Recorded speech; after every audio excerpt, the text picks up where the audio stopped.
Last Christmas, I made a video about my favourite Christmas film, The Muppet Christmas Carol, which is of course an adaptation of Charles Dickens' 1843 novella, A Christmas Carol.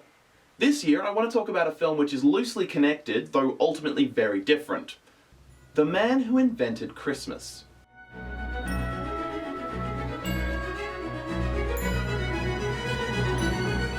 The film tells the story behind the writing of A Christmas Carol.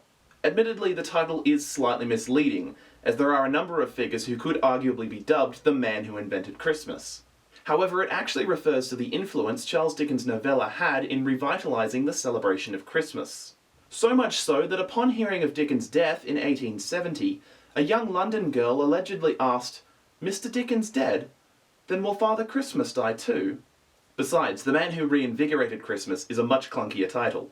Charles Dickens himself is played by Dan Stevens, who is of course no stranger to period pieces, having played Matthew Crawley in the first 3 seasons of Downton Abbey.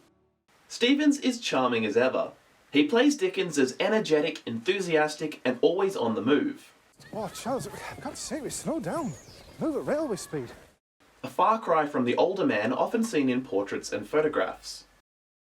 Interestingly, the man who introduces Dickens at the beginning of the film closely resembles the traditional image of the writer. I don't know if that was an intentional choice or not. The film also briefly depicts Dickens' childhood, which I must admit I knew very little about. I won't spoil the scenes for those who, like me, aren't as familiar with Dickens' early years. However, I will say that it explains a lot about his writing. The film also explores Charles's strained relationship with his father John Dickens, played by Jonathan Pryce. What have I done now? The film draws a number of parallels between Dickens' own struggles and the plot of A Christmas Carol. In writing the story of Ebenezer Scrooge, Dickens is forced to confront his own past and discover his own chance for redemption. Or do you know the weight and length of the chain you bear yourself? You mean him, surely?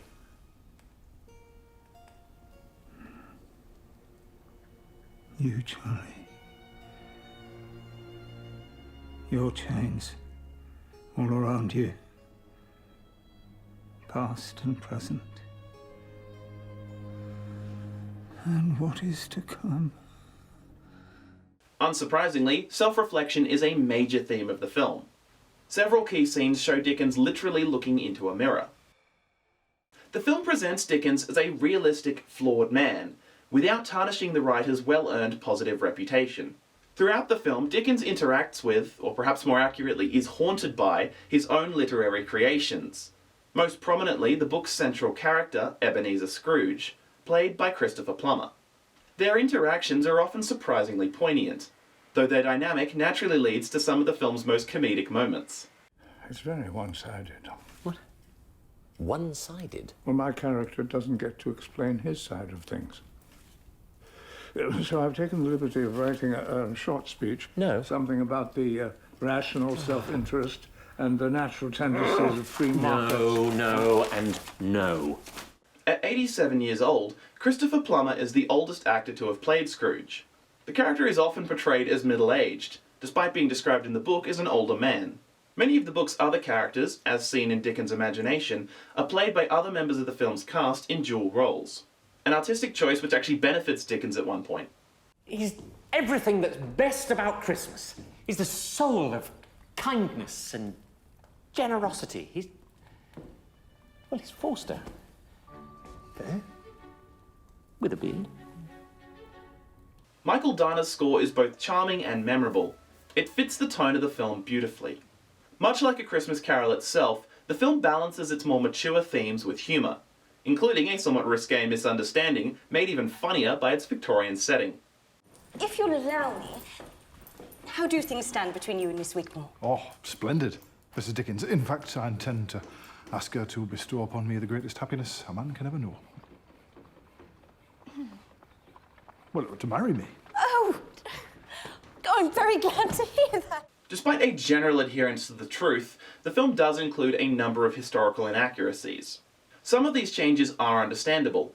For example, the on-screen rivalry between Dickens and fellow writer William Thackeray is narratively satisfying, despite the fact their actual relationship was quite amicable at the time. However, some changes make less sense. Simon Callow, who was 68 at the time, portrays illustrator John Leach. In reality, Leach was actually 5 years younger than Dickens himself. In fact, in 1843, he was only 26. Funnily enough, Callow actually played Charles Dickens in 2 episodes of Doctor Who. One particular mistake could have easily been avoided with a quick Google search. At one point, Charles says to his wife Kate, "Should have become a journalist." which is odd considering Dickens actually began his writing career as a political journalist. Interestingly, the Dickens family did own a pet raven as depicted in the film. However, it died unexpectedly while the family were away. Dickens later told this story to fellow writer Edgar Allan Poe, which inspired him to write his iconic poem, The Raven. In the film, Dickens is partially inspired by Varney the Vampire, or The Feast of Blood, a gothic horror story written by James Malcolm Rymer and Thomas Peckett Prest. It has been suggested that the story had an influence on the writing of A Christmas Carol. However, it first appeared in 1845, 2 years after the publication of Dickens' novella. Its anachronistic inclusion in the film could simply be a nod to other Gothic literature of the time. Varney the Vampire, like other works of its kind, was initially published as a series of weekly pamphlets. These usually included horror literature and only cost 1 penny, hence the term penny dreadful. In an amusing coincidence, the film was shot primarily in Ireland, and actually used some of the same sets which had been built for the Showtime TV series Penny Dreadful. Dickens followed A Christmas Carol with 4 other Christmas novellas over the next 5 years. Charles Dickens pretty much invented the Christmas special. As I mentioned last year, if you want to read A Christmas Carol but are unable to procure a physical copy, you can read the novella in its entirety for free by going to Charles Dickens Online. I'll put the link in the description. This isn't a sponsored plug, but simply a public service announcement. The Man Who Invented Christmas isn't a perfect film. Its reach does occasionally exceed its grasp.